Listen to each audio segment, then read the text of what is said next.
Welcome to Waking the Kraken. I'm Wes Ponce. And I'm Alex Kahneman. And today we have a special guest of Patrick Baunach. Hello. And we also have Sam Langly, everybody. Hello, hello, hello. Yeah, So, we got 2 this week. Yeah, we've got 2 whole guests this week. That's more than we normally have in a week. Yeah, so to kind of help make this a little bit easier, we're going to do this in a special 2-part.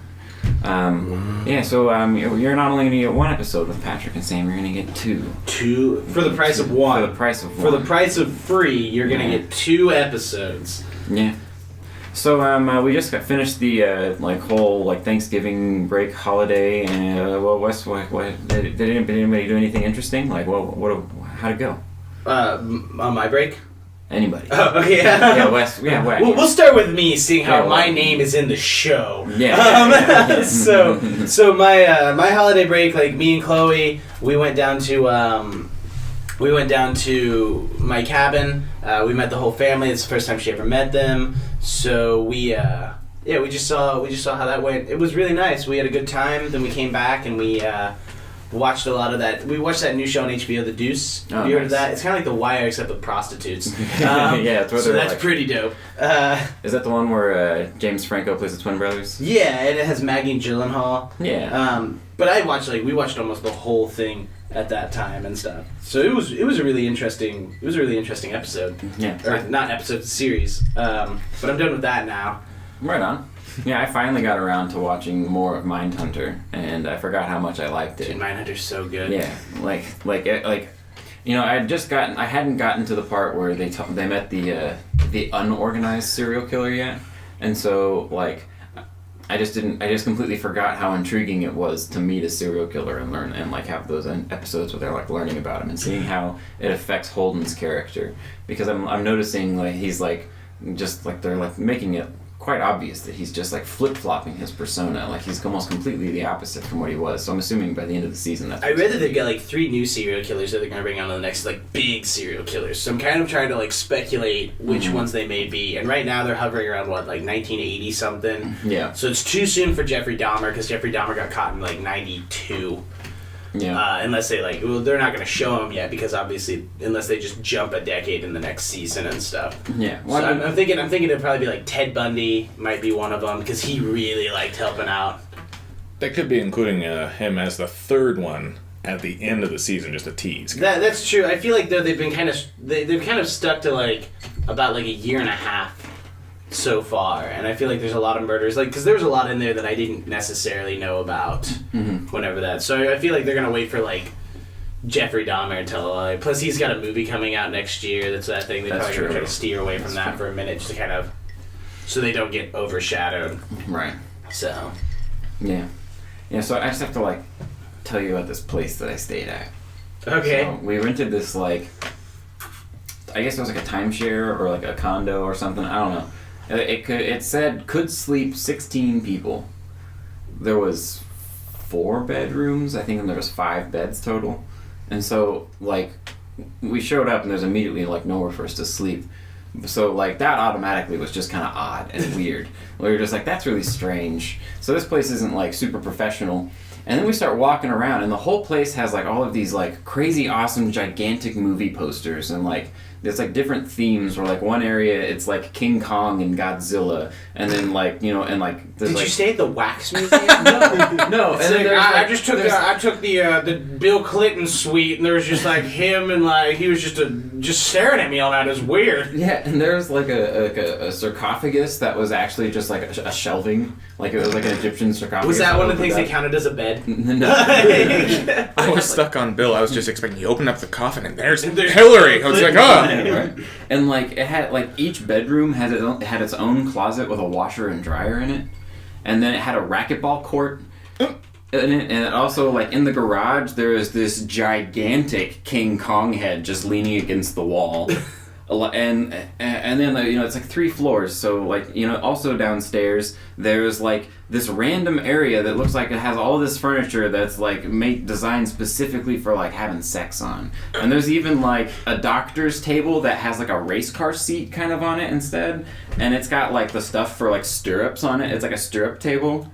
And I was just this is such a weird place. And then they also have this really awesome Hobart Campbell, like, really old player piano. So what you're telling me is your parents rented out a sex dungeon for your Thanksgiving. That's what it felt like.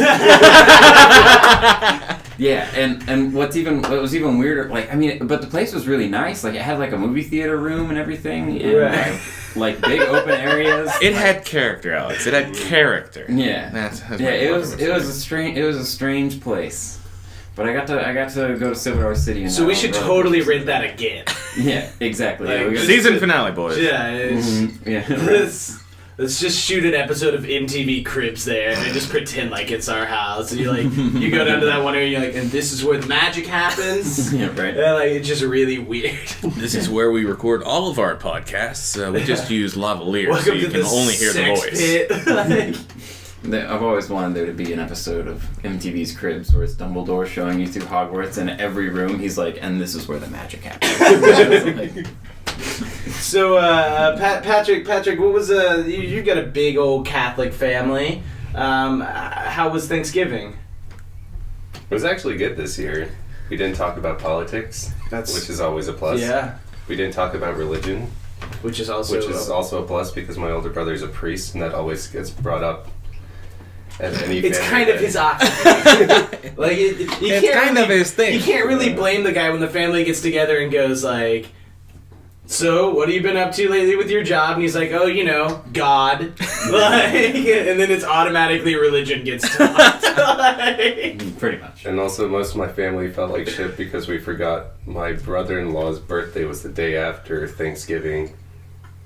And he's been in the family for 2 years, and no one can seem to remember that because no one except for his wife likes him. So honestly, I was about to say, take the hint. From what you okay, Patrick, from what you've told me though, from talking to you about a lot of things, like it's not like he's really around too much. I mean, it seems like you're gonna forget about the guy. yeah, pretty much. Who are we talking about again? Oh, I don't know. Yeah, who? So Sam, how was your Thanksgiving? Oh, it was just lovely. Just lovely. Went down to my folks' house just because it's down the road. Had a huge freaking dinner because my mother always makes far too much food. So we had a light dinner, filled our faces with food, and as we were leaving, my mother went, "Where do you think you're going?" I'm like, "I'm going home." No, you don't have leftovers yet. So I left with probably 5 pounds of food. That's Not exaggerating. It's not bad. That's how it goes. They have to have the 5 pounds. Me and Chloe got tricked into bringing home a lot of leftovers and then ate all of them that night when we got home. Oh yeah, it's mostly gone. But I went. My mother came and actually picked me up from work. Long story short, lost a car, got a car. So we were driving. Boom, bam, just like that. We were driving down to get said car, and she brings up my younger brother, who no longer lives in town. He's up in the North End. So I didn't get to see him for Thanksgiving. It was an unfortunate set of circumstances. My dad FaceTimed him and put him on a chair, and we chatted with him while eating our food. He goes, "Oh yes, no, you're missing the stuffing. It's really great. Wish you could be here." And he's just sitting on the couch. Why are you guys doing this? It's just hilarious. But so she gives me all of this food, all right, and including 3/4 of a pumpkin pie. Her excuse was, "Oh, well, I was just going to give you the full pie." But then I was like, we've got the other Thanksgiving coming up in a week. So if I just gave you the 3/4 of a pie and I kept the full pie, it'd still be good, and I wouldn't have to make another pie.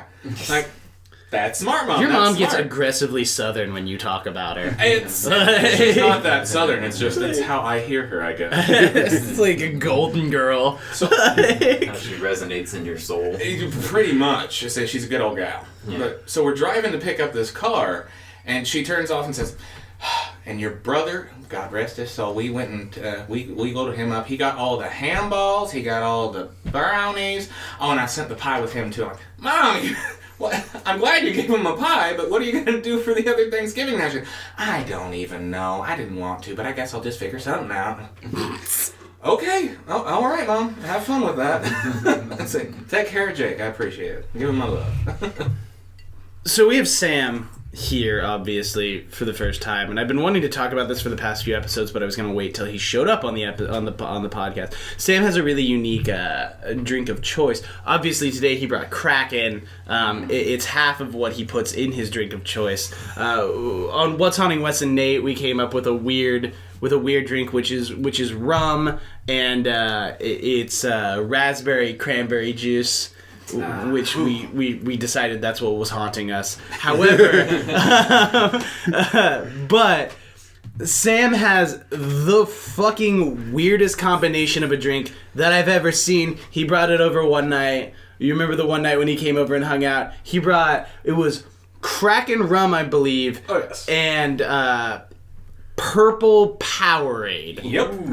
And it is the stupidest thing I've ever heard. What do you call it? Oh, it's the Purple Dragon. It's the Purple Dragon. Because it's not as friendly as you'd expect it to be. I didn't call it Barney for a reason. That's true. Sam in true form did bring Kraken today for this morning, so proust to the morning. Proust to the morning. Proust to the morning. Ching ching. That's gonna drive everybody crazy. Mm-hmm. We're not going to try to do so many cheers anymore. I just wanted to get one out of the way so that the microphones could hear it. And also, for those of you who don't know about it, which most of you who do already do, and it's pointless for me to make it this way. But anyways, our other drink of choice today is going to be Hobo Mimosas. Hobosas. Hobosas, man. It was made up by, well, once again, I've talked about Seth before, because I want to be famous so I can bug him. But also, it is his invention. So, Seth, if you're out there listening to this random episode, which I know you're not, eat dicks, but also, we're using your Hobosas. Hobosas. And essentially, for those of you who don't know, it's Miller High Life, the champagne of beers, and Tang. And Tang. And Tang. That's what makes it. It is a foamy, delightful, sparkling breakfast beverage. I feel special now because you guys have real orange juice. I ain't even Tang. That's real orange. God damn it, Seth, ruined Sam, we're trying to give an illusion here. I'm giving the illusion of grandeur. Apparently they like us, Patrick. They got us real orange juice.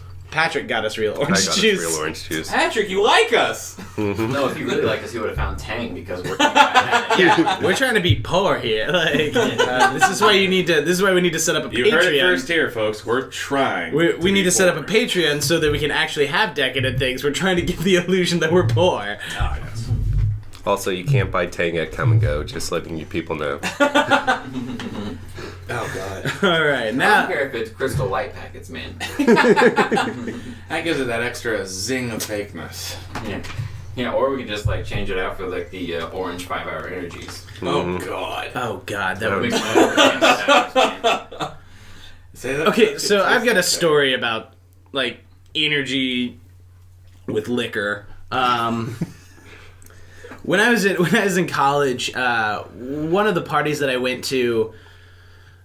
Whenever you get into drinking culture, obviously one of the things you try when you're 21 is obviously an Irish car bomb. I think there's more of a PC term to call it now, but everywhere I've ever gone, it's called an Irish car bomb, where it's you drop liquor into a drink, you drink it into a beer, generally Guinness, right?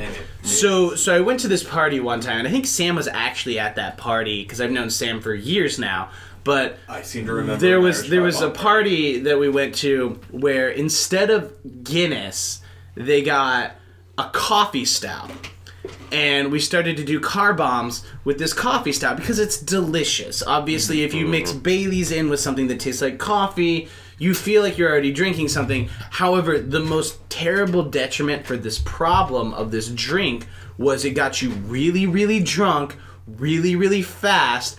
And the best thing about being drunk and feeling bad is that you can sleep it off. However, all of that coffee pumped into your system makes it impossible to sleep. So it's just misery until the sun rises. Yep.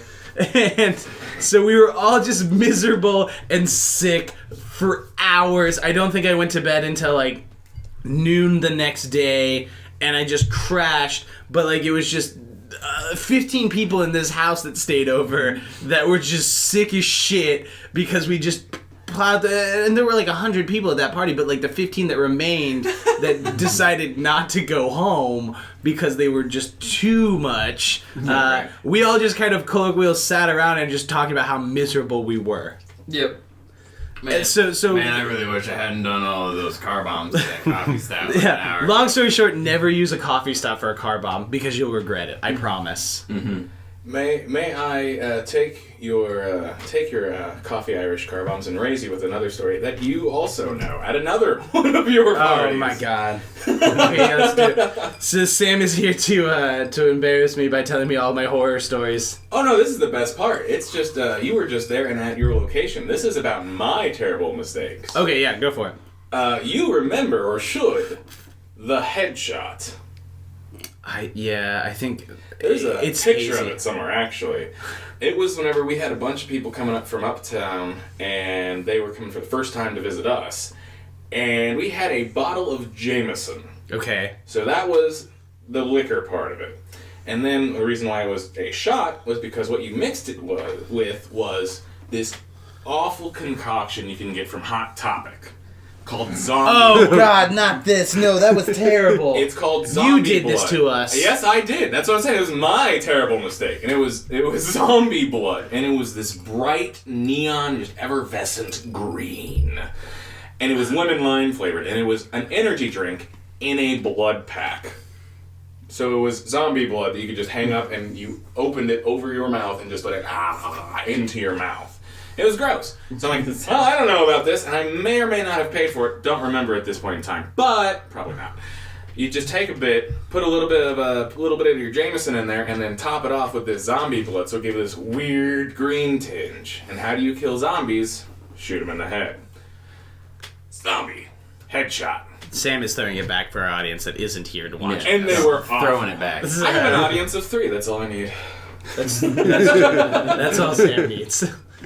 That's all you need, man. For all you non-visual watchers and all of you listeners, because we don't actually have a thing where you set up to watch it, Sam just threw back a shot.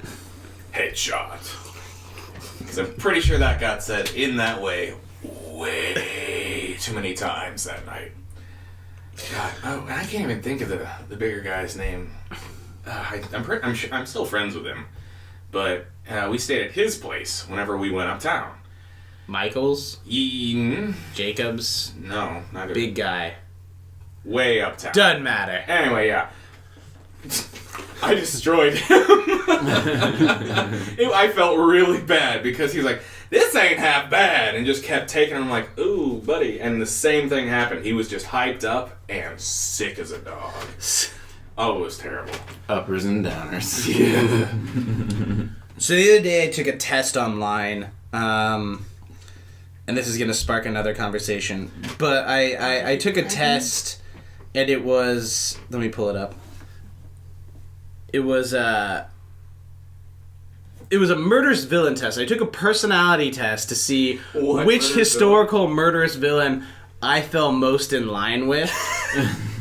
I want to take this test now. It was random and it was weird. It was on Facebook. Like, some guy had posted it up, and he was just like, you know, take this personality test and it'll tell you like what your personality's like and which murderous villain it matches up most with. I Marquis took de it. Yeah, I actually want you guys to guess who I got. Marquis de Sade. So the Marquis de Sade, I'm Rasputin. just gonna go with Nero. All right, Just you're kill all Christians. You're all wrong. Of course. I got Mao Zedong. Coming out from the east side. And so here's what I learned from having things in common with Chairman Mao, which is also what I want to name a cat someday in the future, which is Meow Setong. Oh, yeah. Meow So it Setong. just really resonated really well. But I got more spontaneous and flexible in your approach to problem solving than the average person. So apparently I'm really good at problem solving in a flexible manner. More risk prone, less afraid to expose yourself to risk than the average person. More likely than the average person to believe that rules are meant to be broken, which is that devil may care mentality that I keep hearing about. And more likely than the average person to have a messy room than when you go to work. And so, yeah, obviously my room is a total shithole. I cleaned the house. My room didn't get touched because I'm like, that's my personal space. It's a den. It was horribly accurate. But I just thought it was funny that someone had developed this like this thing that's like, which murderous villain are you closest to? And it's probably based on like a handful of things you like on Facebook. Yeah, well, no, it was actually, I took like a 50 question like survey to get this. It was like, are you more likely to do this than this? And like, I was just like, oh, look, I'm Mao Zedong. Wow. Surprise! The person that I took it, like, the person who had like shown me it though, had gotten Che Guevara. So, so obviously I won because I got a dictator and he got a revolutionary. Good Lord. Man, that person must have been very different than you. So next week, Alex, I'm going to try to find it for you so you can take it and we can spill whose it was. See how evil I am. See what evil you are. Everyone's evil. You're just what evil you are. Yeah. They're going to be like, you're as evil as Gandhi is civilization. Oh, Civilization Gandhi's fucking awful. Like, he's like the worst. Have you ever heard about that? Oh, no, I've experienced. No, but I mean, like, have you ever read about like why that's the case? Yeah, it's because he has a 0 aggression meter, and then whenever you defeat him once, his aggression meter goes down into the negative, and he can't register it. So he shoots maximum. Yeah, it shoots to maximum. So instead of going down, it puts him at the top. Yeah. Have you guys played any of the modern Civilization games? I have 5. Have you gone up against Gandhi? Yeah. Have you noticed the tongue-in-cheek references to the old Civilization? Yeah, he's kind of... He is. They actually program him now to be a total dick.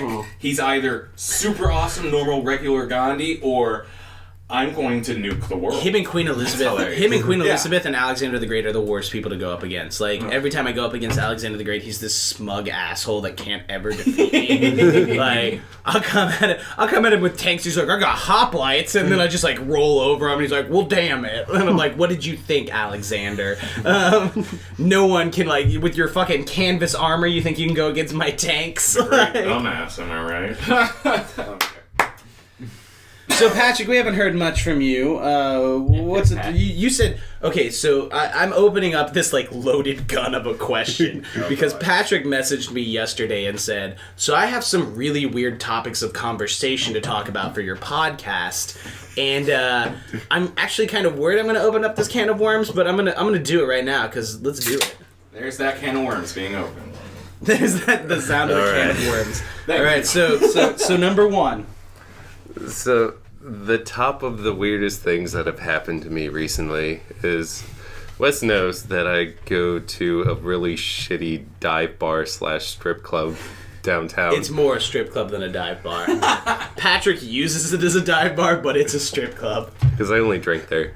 But anyway, one of the bartenders, her stepdad was there on Saturday night. You did hear this story? You told me this, but it's gonna be awesome. God fucking damn it. I'm intrigued. Okay. So anyway.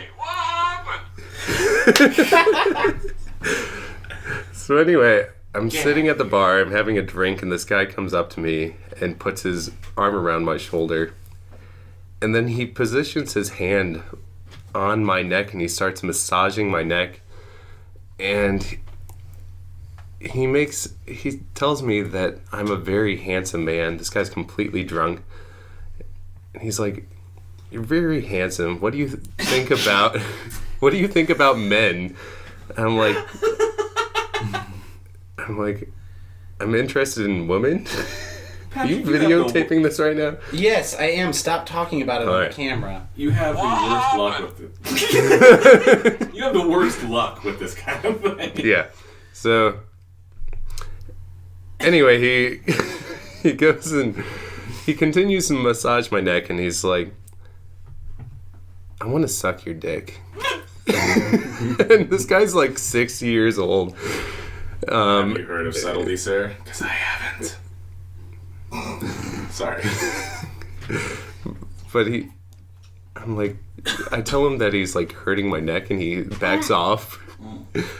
And he pulls away, and he's kind of offended, and he's like, "I'm sorry, I'm never gonna touch you again. Are we enemies now?" And I'm like, wait, no, he went from like wanting to like solicit you to being an enemy with you. That's what happened. Like he's just like he's like, if you won't let me suck your dick, you're automatically my enemy. That is the most weird. Well, he was drunk. This guy was drunk as shit. Like he was falling all over the place. But I'm like, we're not enemies now. I'm just saying that that's not what I'm interested in. And that goes in one ear and out the other for him. And he leans in. He's like, well, if you're interested in females, do you want to fuck my wife with me? And he's like...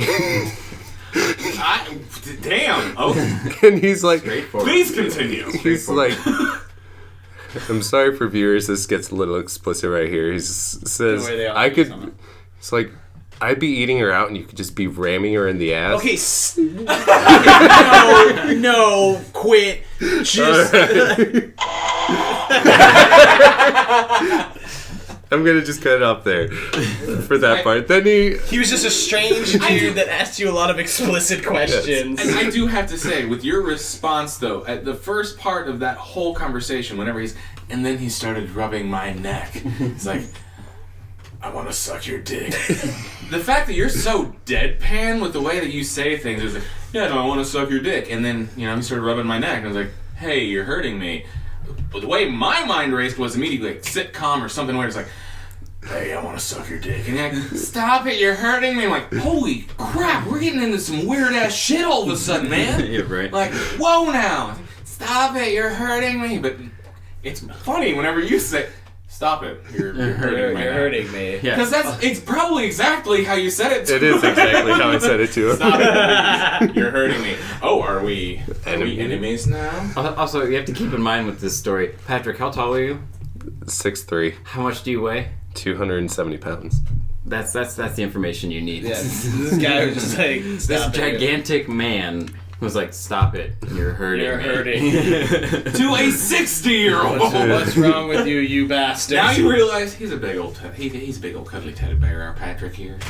I'm gonna add one more Who's thing. also trained in like shooting mortars at people. I'm gonna add. I'm not saying he can't kick your ass. There was so I've got Teddy bears are still bears. Let me add one little thing. What? Let me add one little thing extra to that. So I went out and smoked a cigarette. When I came back in and sat at the bar, his stepdaughter, who's the bartender, came up to me and asked me if he asked to suck my dick, and I said yes. And then she's like, it was his stepdaughter. The man's stepdaughter was the bartender. Oh. And she asked me that, and I said yes, and she's like, damn it, you're the second guy he asked tonight. And you told me this story, and the one thing that I told you is to say, like the one thing, and I think Sam will appreciate this, but the thing is, like, the one thing I said to tell you that you should have said is just been like when he asked you that question, you should have just been like, dude, I think you're at the wrong bar. It's like down the road. I don't know if you noticed, but there's a lot of naked ladies like up here and stuff. Like, just let me write you a map to get to the other one. You'll do way better there, man. Yeah, no kidding. That's what I should have done. And it's in the past for now. the viewers who don't realize what the comment about, and I think Sam will realize this, I am a homosexual that is flaming as high as can be. Right, but that wasn't actually the point that I was making. The point I was making is that you live in the same town as I do. But, you outed yourself. I don't care. Story of my life. Story of my life. Like anytime I outed myself to you with, no, I play for the other team. When you showed me a that lighter. was beautiful. We're gonna get onto that in a later subject matter. Actually, I kind of want to keep that just to keep the suspense going for a while. Patrick. Can of Worms 2. Oh god. Patrick, Can of Worms Part 2. Open another beer for the sound effect. I don't have another beer ready for sound effect. I'm not drinking that fast. Damn it. Yeah, I probably should cut mine with some orange juice. Oh. All right. So So Patrick, Can of Worms number 2. what was the other stories that you have? All the stories. Actually, that was the biggest one. The other ones aren't that great. I'd say number 2 is me, like, going to work yesterday and getting a text from my brother-in-law saying we're meeting for my birthday dinner at 6:30, and I was walking to work at 6, and I'm like, wait, is that tonight? Because I completely forgot about his birthday. You're right, that's a terrible And- story. No. And Then- I'm sad. Then my mom sent me a text saying I'll pick you up at 10 to 6, drive you down there. And my response was, what day is it? What day is my brother-in-law's birthday? Because I don't remember. And she's like, it's tomorrow. And me forgetting that I already made plans with some friends to hang out most of the day. And I had to cancel those, and I have to think up a birthday gift for my brother-in-law because I have nothing. Okay, so I've got a better story that involves you. Okay. So last night... Right to the point. Right to the point. How back are you going? Okay, so no, this is just last night. That's not the answer. What we were happened looking last night? So last night, we were yeah. hanging out, and you had mentioned something about I had given my theory about how maybe I like whiskey because in my mind I've subjugated it to where I like the feeling of being drunk and I don't actually like the taste of whiskey. And I made the comment of like, maybe I should start doing that with health food. Like, I should just keep eating health food till I think that, oh, this is actually good. Like, it tastes nice, and I just want that instead. Yeah. Because I'm just like, oh, look. So the thing is, like, I came up in my mind while you were talking about it, because you had mentioned, like, how you were like, oh, I don't know, I don't really know if I'd like it, because it always just reminds me of what my roommate makes, and I don't really want to eat that. But the thing that I thought is, do vegans probably taste better to zombies? Like, my question would, it's not a matter of like, do they care? But I mean, like, it was equated to like, have you ever heard of like people being like, I only eat cruelty-free animals. They've been grazing and like they're happy, and so their meat tastes way better. And so my thing is, I'm like, these vegans that like keep eating this food and like keep themselves in shape and stuff like that. I'm like, that's gotta be like the prime fucking rib for them. They're just like, oh, I stumbled upon this idiot and I just ate him and he just tastes so good that I don't want any other zombie. And then how do you think that this zombie reacts to other zombies trying to like eat on it? Like, is he like super picky? He's like, fuck you guys, I found him, get away. Yeah, right. Like I've always thought like if would a racist vampire really just be a foodie? So That's a good point. The only thing I kept thinking about with that whole thing was, do you remember when Soylent Green actually tasted green? Edbridge Farm remembers. We make our Soylent Green with only the finest vegan flesh for all of your vegan needs. Yeah. Farm-raised vegans, farm-fresh taste. But it also took me back to when you were talking about the zombie, like, zombie blood. I was like, oh, I've got this thing about zombies where I'm just like, they've got to taste Now better. vegan. They've got to taste better. That or like, if someone just ate nothing but fucking barbecue, because they would have that naturally smoked flavor. Oh, Naturally smoked. Vegans, like when vegans it's are like the veal. smokers Like- actually taste Like, smoked. what would a zombie, like, if zombies were smart enough to make farms where they harvested humans, what would they feed humans to make them taste better? Vegans are veal.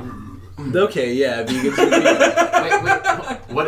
What if it just so happened that like people tasted better when garnished with and like seasoned with their like cultural locale? Oh, so like... So like Asian people would taste better if you like made like a teriyaki stir fry. This is getting racist. So, like, It's not racist. Shut I'm it just talking down. about cultural- Yeah, at that point in time, it's geographical. Everyone Not calls necessarily race. Chinese food, and everyone expects it to be stir fry or fried chicken. right, or but everyone something. also calls Japanese food Everyone. Chinese food. There is there is a movement going around to actually separating it from Japanese. Japanese steakhouses started it. Everyone had Well, yeah. Chinese food, but now you have Japanese steakhouses. Now you have Korean buffets, things like that. They're actually, this is our style. I almost of the bought stuff you something know. to make Korean Irish tacos the other day. We need to do that. Anyway, that's a side note. So no, that's a great side note because I found out I love Korean food more than I do Chinese food. It has just more of a kick to it, more of a spice. Everything has just a nice little, like a curry burn to it. I love it. It's great. Have you ever been to Jen's on Campbell? No, I've been meaning to. It's Make a trip out there. Like, I'll do it today. most of our listeners are in Springfield, so For now. for right now, so like that's a little nugget for those of you that are. We're here. pulling a Simpsons.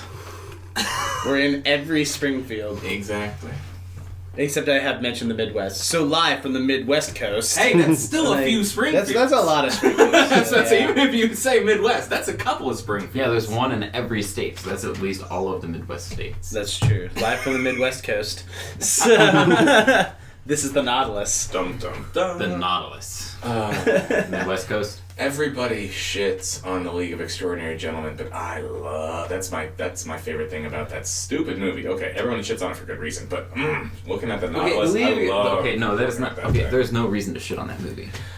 Pass me the Kraken. People shit on the movie just like they shit on Watchmen. Yeah, well, it's the same author.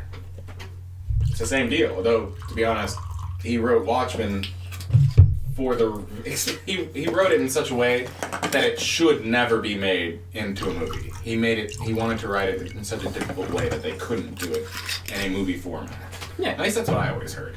Yeah. Oh, I mean, of course, like I would also say that like there's like a really big difference from the Watchmen comic than there is from the movie that I feel like is like kind of a big part of it for me is like in the movie they make out Dr. Manhattan to be like this big old villain, you know?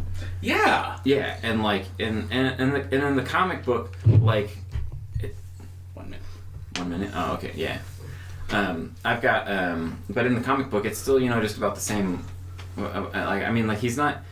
Like, I mean, like, they're trying to make him out to be, like, a villain, but, like, he's not, like, some, like... They sterilized the story. Yeah, not as bad as they could have, which I do appreciate, but it was still just... The point of the story was supposed to be that he is, like, a false flag villain. And whenever you watch the movie, I don't know if the point was that they're supposed to even make the viewer feel like that he was the ultimate villain. You never like him. Yeah, but... Like, so you still look at him as the villain. Exactly. Like, Like, the whole point of him was to, unite people and against him, like, in the comic book. But they make that very obvious in the comic book. And in the movie, he's just this big bad villain. Like, it actually seems natural instead of contrived. Yeah, and it's almost like the director kind of missed the point. Where with League of Extraordinary Gentlemen, I like the fact that there's a superhero based off of bowling. That's you're not thinking of the right movie. You're thinking of Mystery Man. Oh fuck, I am. Oh, I'm sorry. I love Mystery Man. Okay, so much. Okay. No, League of Extraordinary Gentlemen. All right, no, that's the one with Sean Connery. Yeah. Sean Connery. It's a good movie, though. Join us for next episode when I talk about my idea for Mystery Man. Thank you for joining us on What's Haunting the Kraken. Thank you, Patrick. Thank you, Sam. I'm Wes Potts. I'm Alex Kahneman. And we'll see you next time.